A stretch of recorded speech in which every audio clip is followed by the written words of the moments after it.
Alright, so today I'm going to present to you a theory that solves the problem of evil. Now, I know what you're saying. That's hard to believe, right? It's a problem that's been discussed for thousands of years.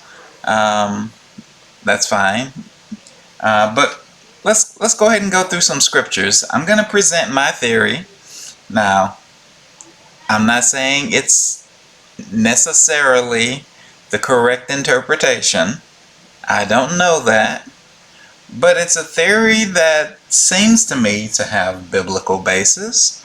And I haven't ever heard anyone else give it before. It's just something that I arrived at from reading scripture, and so I want to share it with you.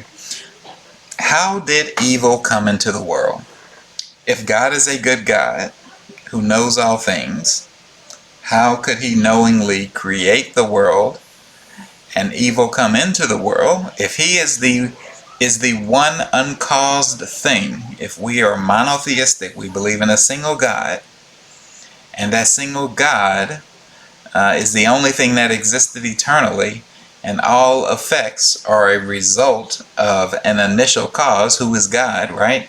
So if God is the cause of all things, how is it possible that there could be evil in the world and God not be evil, right? That's the question. And we have different theories about that, right? You have, God, gave men free will, right? Which really isn't an answer to the question, because the concept of free will, if God gives man a will, then God is the cause of the will that the man has. And whatever God gives man, it can't be something that existed eternally, because then it would exist eternally with God, alongside God, as an independent thing. And we don't believe that. We don't believe that as Christians. We don't believe that man's will existed forever. And if man's will did not exist forever, then something must have caused it, right? So whether you call it free or not really doesn't matter. If it didn't exist forever, then it is an effect. And if it is an effect, then it must have a cause. And if there was only one thing in the universe before all others, then that one thing must be the cause, right? On some level, the logic is unavoidable, right? So I'm the type of person that generally deals with things logically. So on some level, if you are monotheistic, you have to acknowledge it's just a logical necessity from cause and effect that if God is the only eternally existent being, then on some level God must be the ultimate cause of all things, okay? So that's too much for some people, right? But that's not too much for the Reformed view. That's not too much for those who are Calvinists, those of us who believe in a form of determinism, right? Because we don't believe that moral culpability is necessarily transferred from an ultimate cause down to the eventual effect, right? If there are intermediate steps, then we can say that God, though he is the cause of all things, that does not mean that he is immediately responsible for something that happens, right? So if a man wills a certain thing, but there are 7 or 8 intermediate steps, all related to, for instance, circumstances, that doesn't mean that the person who created the circumstance is accountable for the will of the person who responded based on that circumstance. Okay? So that's the difference between an immediate cause, right, and an ultimate cause, or what you would call a root cause, right? God is the root cause of all things, because at the root he is the first uncaused, he is the only uncaused thing. Okay, so that's just kind of like a philosophical laying out of the problem, right? How do we understand God coming into the God causing sin to come into the world, and how is that possible without God being the author of sin, which we reject, out of hand. We reject the idea that God is the author of sin, right? So let's walk through one possible explanation of that, okay? And our explanation is going to begin in Genesis chapter 2, verse 9. So let's read this out of the Legacy Standard Bible, my favorite Bible version, because it translates God's name as Yahweh, and his name is, as best we understand historically, Yahweh, right? So anyways, Genesis 2 verse 9. And out of the ground Yahweh God caused to grow every tree that is desirable in appearance and good for food, the tree of life also in the midst of the garden, and the tree of knowledge of good and evil. All right. So we have a tree of knowledge of good and evil, and we have a tree of life. And it's speaking about trees that are desirable in appearance and good for food. So let's move on to Genesis 3, verses 1 through 13. And this is a little bit longer because we have basically the fall. This is the occurrence of the fall, okay?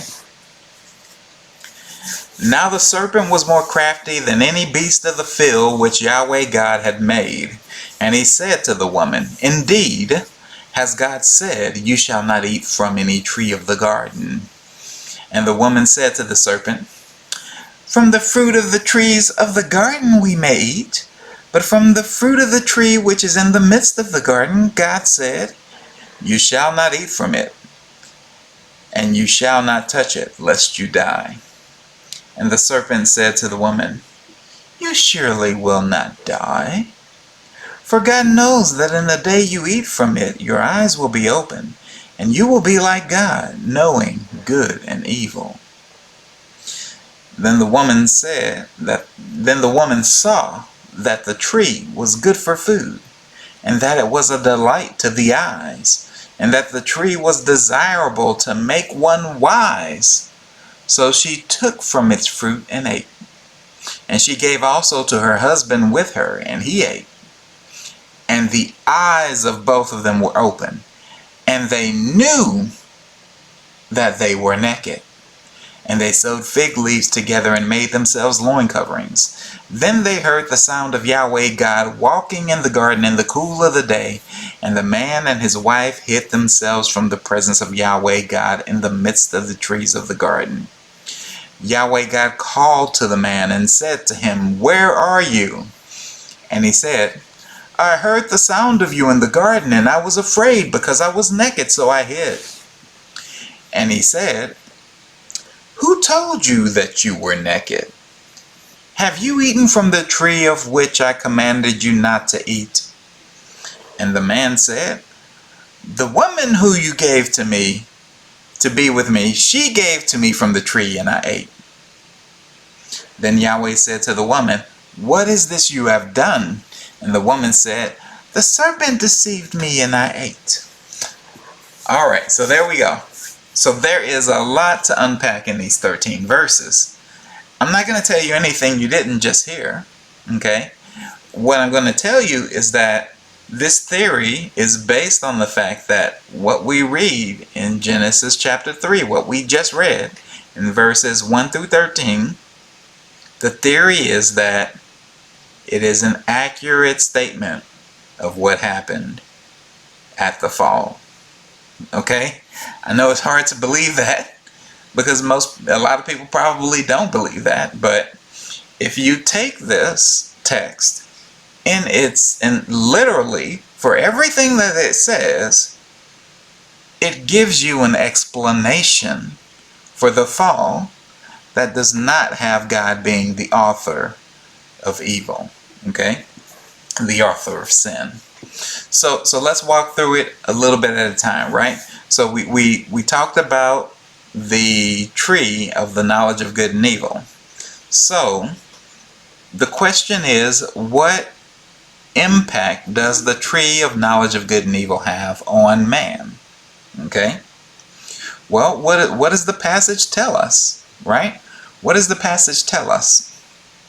It tells us that it grants the knowledge of good and evil. That's what it does. It grants the knowledge of good and evil. Okay, so let's go to verse, let's see here. So number one, the devil deceived her to some degree. He changed what God said from you shall not eat from it, and you shall not touch it lest you die, right? So number one, he convinced her, about touching it being a cause of death. Who knows? We may not have the full context. Like, we might not have the full conversation. Maybe God did say that. We don't have any evidence that he said that. So it's probably a lie from Satan, but okay, whatever, right? So, but Satan gave the temptation. He says, for God knows that in the day you eat from it, your eyes will be opened and you will be like God, knowing good and evil. So what do we learn here? We learn that Satan, and probably Eve too, did not believe that Eve knew the difference between good and evil.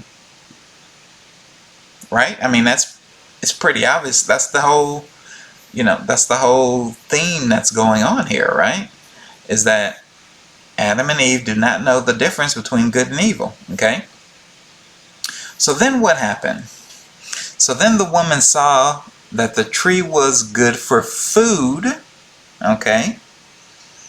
So she thought about eating, that it was a delight to the eyes, it was beautiful, and that the tree was desirable to make one wise. Okay? So she took from its fruit and ate, and she gave also to her husband with her, and he ate. So, I don't know if you're seeing it yet, how sin came into the world, and how that is possible even though God did not create man sinful. But hopefully by the end you will see it. What were her motives in eating the fruit? Let me tell you what it wasn't. There was not a motive to disobey God. There was not a motive to do something evil, to be in rebellion in and of itself. Those were not her motives. It tells you what her motives were right here in verse 6. Then the woman saw that the tree was good for food. So in a sense, you could say hunger or appetite or taste, right? Her tongue, the taste buds in her tongue, in her mind, how she pictured eating it, what she thought it would taste like. It was good for food. So the first question is enjoying food outside the context of this command, is enjoying food a sin? I hope you'll agree with me that enjoying food is not a sin. Okay, we're not talking about gluttony here. If you want to make a biblical case for gluttony be a sin, we're not talking about gluttony. We're just saying just the enjoyment of food. Enjoying food is not a sin. So it was in her nature to enjoy food. There's nothing wrong with that, right? Okay, so hold on. All right, enjoying food, it's fine.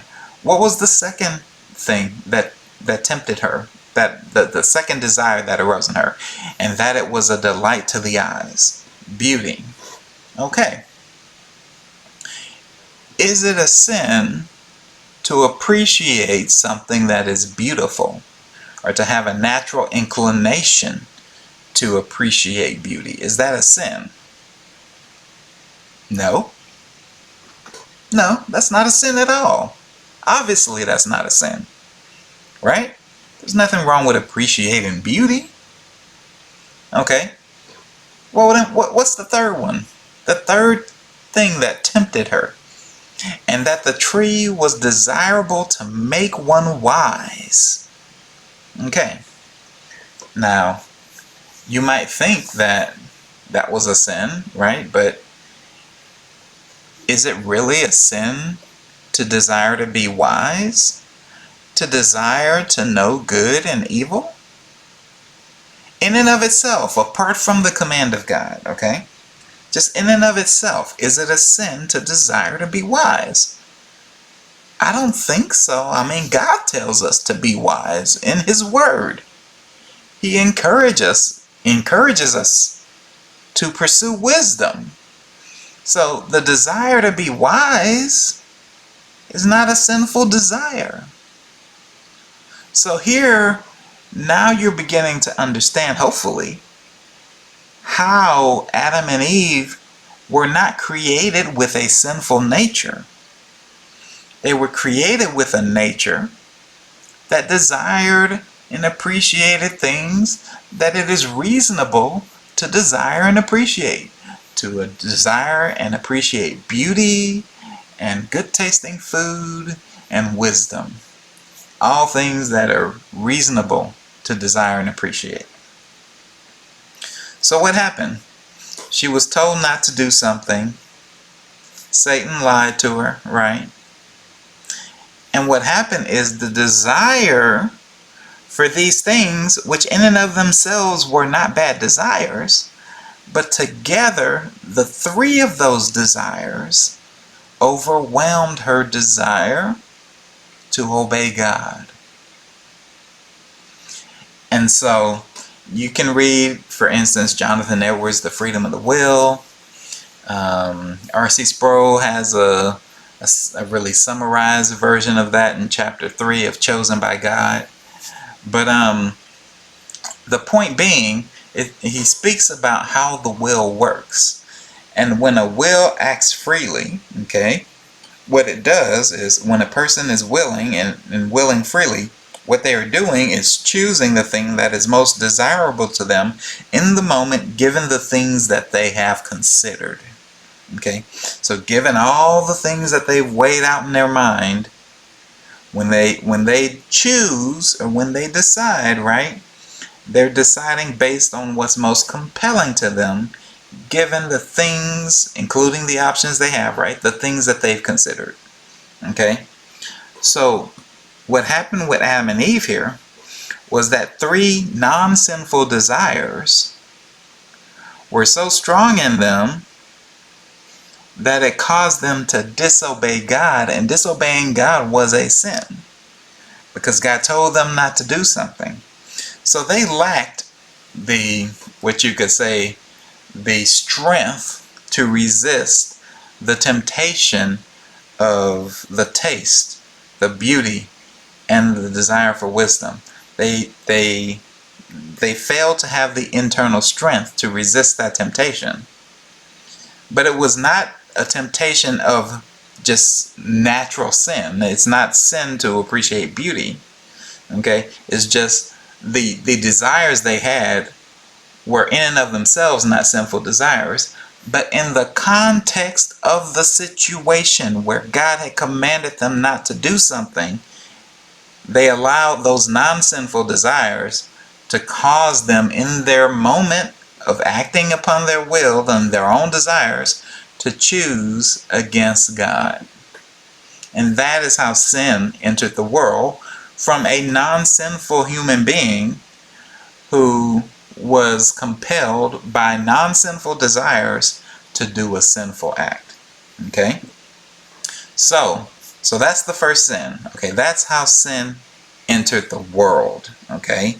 Non-sinful desires becoming so powerful in the human being, right, that in the moment of choice, those non-sinful desires became more desirable than their desire to live and serve God, and overcame their desire to obey God, and therefore they sinned.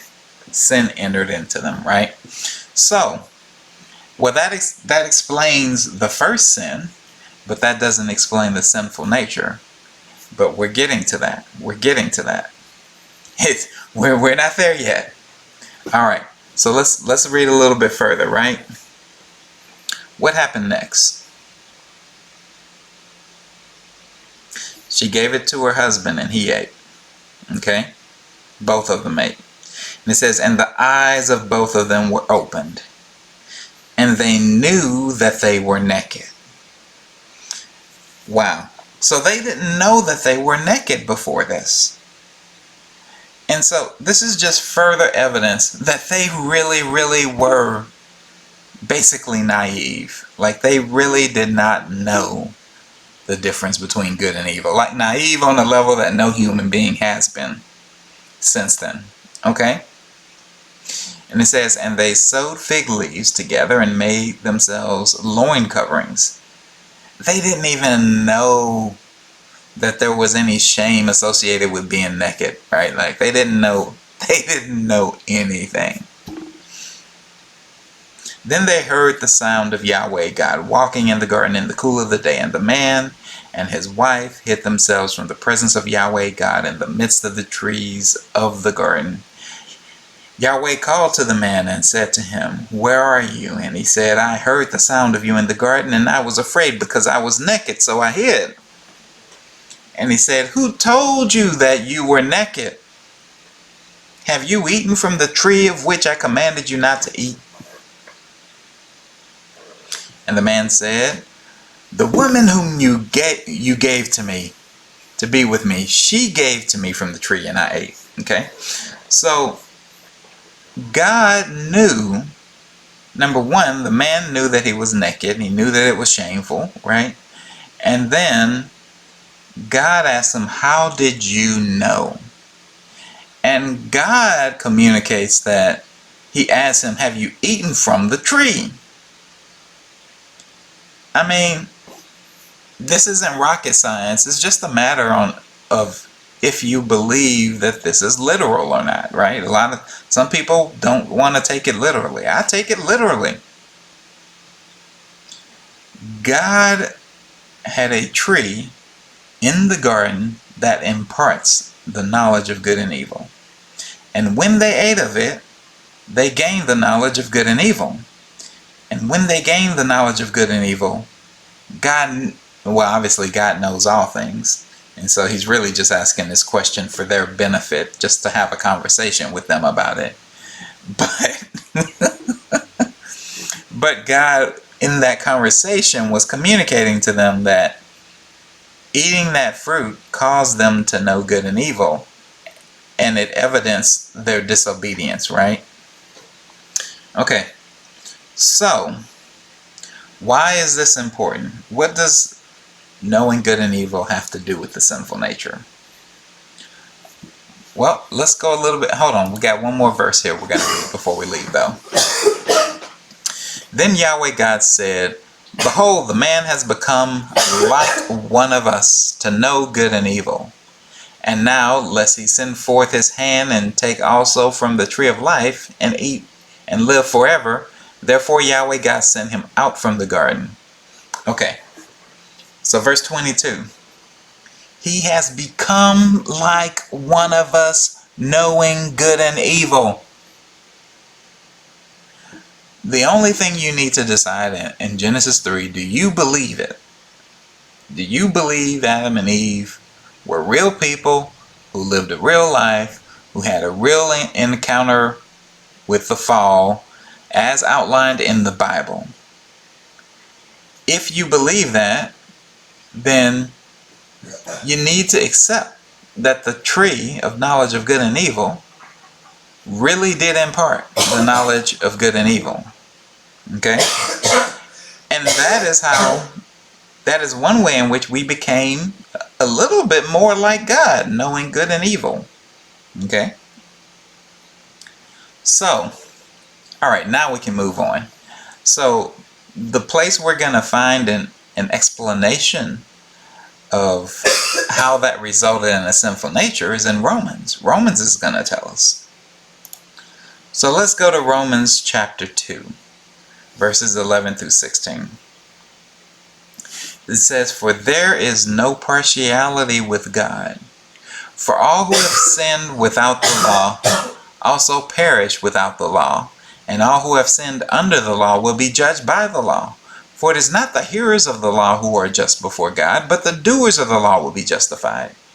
For when Gentiles who do not have the law naturally do the things of the law, these, not having the law, are a law to themselves, in that they demonstrate the work of the law written in their hearts. Their consciences bearing witness, and their thoughts alternately accusing or else defending them on the day when, according to my gospel, God will judge the secrets of men through Christ Jesus. Okay, so what do we have here? It says that the Gentiles who don't have the written law of God, they too are guilty before God. And why are they guilty? They are guilty because the law of God is written on their hearts. Their conscience bearing witness. Okay? So there is something that happens such that they have the law of God written on their heart. Now, let's go back to Adam and Eve. Adam and Eve did not know the difference between good and evil. But in Romans 2, we're told that the Gentiles have the law of God written on their hearts. How were these two reconciled? Well, it's obvious. They gained an understanding of good and evil when they ate from the tree of the knowledge of good and evil. They gained the understanding of good and evil when they ate from the tree of the knowledge of good and evil. And that is the law of God written on their hearts. The law of God on their hearts is the knowledge of good and evil. And their conscience bears witness that they know now what good and what evil is. And they are accountable now for what good and what evil is. Okay? But this still doesn't tell us how the fall caused us to have a sinful nature. But we're not out of Romans yet. Let's go to Romans 7. And this is the bow that ties it all together, wraps it all up, and makes it extremely clear and very logical and straightforward. Okay? For while we were in the flesh, the sinful passions which were aroused by the law were at work in our members to bear fruit for death. But now we have been released from the law, having died to that by which we were constrained, so that we serve in newness of the Spirit and not in the oldness of the letter. What shall we say then? Is the law sin? May it never be. Rather, I would not have come to know sin except through the law, for I would not have known about coveting if the law had not said, "You shall not covet." But sin, taking opportunity through the commandment, worked in me coveting of every kind. For apart from the law, sin is dead. Now I was once alive apart from the law, but when the commandment came, sin revived and I died. And this commandment, which was to lead to life, was found to lead to death for me. For sin, taking an opportunity through the commandment, deceived me, and through it killed me. So the law is holy and the commandment is holy and righteous and good. So what do these verses tell us, right? It tells us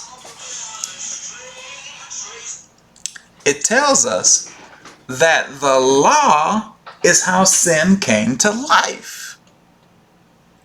The law is what caused sin to come to life. And what is the law? For the Gentiles, we just learned that the law is written on the Gentiles' hearts. Their conscience is either accusing or else excusing them. And we already connected that back to what we believe happened at the fall, when Adam and Eve ate from the fruit and gained the knowledge of good and evil. What is the law? It is the definition of good and evil. It's the thou shalt and thou shalt nots, right? It's telling you this is good and this is evil. So when they ate from the fruit of the tree of the knowledge of good and evil, that is exactly what's being described here in verse 9. Now I was once alive apart from the law, but when the commandment came, when I knew good and evil, sin revived and I died. So, how did sin enter the world? We are, just in summary, to go back over it, how did sin enter the world? God created Adam and Eve. Okay, he created them with a naivete, right? They were naive. They didn't have a knowledge of good and evil, right? They just had a very simple, basic command. And they also had a nature that appreciated some things that we all appreciate. They appreciated good tasting food. They appreciated things that were beautiful. And they appreciated the value of being wise. And when those three things came together in a temptation of the fruit of the tree of the knowledge of good and evil, their desires in and of themselves were not evil. It's not evil to desire something that tastes good. It's not evil to desire something that's beautiful. It's not evil to desire to be wise. But those three non-evil desires in and of themselves, when mixed with the circumstance of a command that had been given by God not to eat the fruit, gave rise to them making a free will decision to pursue those non-evil desires, but to pursue them over God, over obedience to God. And that's how sin entered the world from human beings who were not created with a sinful nature. Once sin entered the world, and not just because sin entered the world, but specifically because they gained the knowledge of good and evil from the fruit. When they gained the knowledge of good and evil, they gained a knowledge of God's law. And now their conscience bears witness. And the law of God is on their hearts. And when the law came, sin sprung to life. The birth of the sinful nature. So that's my theory. It's just a theory. And let's see, this is my first real theological video on the channel. So if you have other questions, we have a whole lot to cover if we're going to cover how predestination and free will fit together. But, we're starting big here. We're starting with one of the oldest questions in history. How can a good guy create a world that has evil? So we'll go ahead and comment on the video. Tell me what you think.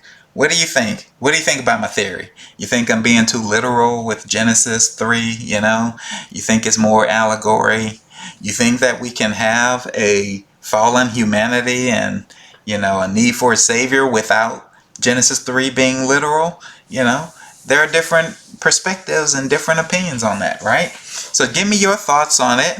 But on top of that, with regard to reconciling free will and predestination, there are infinite topics we could cover in that. Submit your question in the chat, and submit your question in the replies on this video, right? And because I don't have anywhere else to receive questions, so just reply to this video and put another interesting question in there related to predestination and free will. And I'll try to figure out what my next video is going to be. So since this is my first video, I guess I'll say a little bit about who I am. I'm just a guy. I'm Brad Reynolds. I'm just a guy that, I'm actually a software architect. And, I have a day job, obviously. This is something I'm just doing in my spare time because I feel like I have some answers to some questions that there aren't a lot of, I'm not seeing these answers out there, on the internet. So I just want to share. Add to the conversation, and see if I can be of help to anyone. And also learn a lot in the process. I'm going to learn a lot, right? So submit your questions. How related to how predestination and free will can work together, how there's no contradictions, there's no mystery to it. I can explain it to you. Give me your questions and we'll dive in.